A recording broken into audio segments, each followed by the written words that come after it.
Hi, how you doing? Justin here. Today we are checking out an easy beginner play-along version of Mad World by Tears for Fears. It's using my beginner song course app, which is something you might like to check out. There'll be a link in the description. There's a lesson for this song over on the website as well, with a little fancy finger-picked intro kind of thing going on as well. So you might like to check that out. But this really is just a play-along. I'm not teaching you how to do it. It's for those of you that have learned it already and want a little backing track thing, playing the melody, and a chance to have a play along with me as well. So here we go.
Yeah, really hope you enjoy playing this tune. Hopefully you notice there are a few extra things going on as well. So you want to start real simple, just strumming the chords on the beat, then trying out a few different strumming patterns, explore them as much as you can, especially when you're playing along with an app where you've got a drum groove going on. It's a really good opportunity for you to explore different strumming patterns and see what feels really good for the song. If you know some chord embellishments, you can start mucking around with playing the E minor, adding the little finger down 3rd fret of the thinner string, using A sus4, A sus2 instead of A on the D chord. You can use D sus4, D sus2. These are all explained in my beginner's course. If you're not familiar with them, you want to go and check that out. One chord that many of you probably aren't familiar with if you're a beginner is this little really nice version of an A chord I was using there. It's not particularly hard, but it does involve a little bit of a jump further up the neck than you might be used to. I'm not playing the thicker string there. It's open 5th string, 7th fret, 6th fret, and the thinnest 2 strings open. It's just a nice one to go from the mad world, little bit there.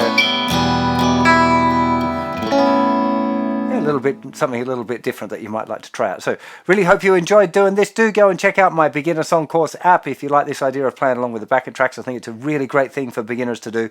Particularly a lot of people struggle with the rhythm. Having the backing track there will help you keep your time and enable you to work on that, which I think is a really important part of your journey. So I'll see you for plenty more lessons very soon. You take care of yourselves. Bye bye.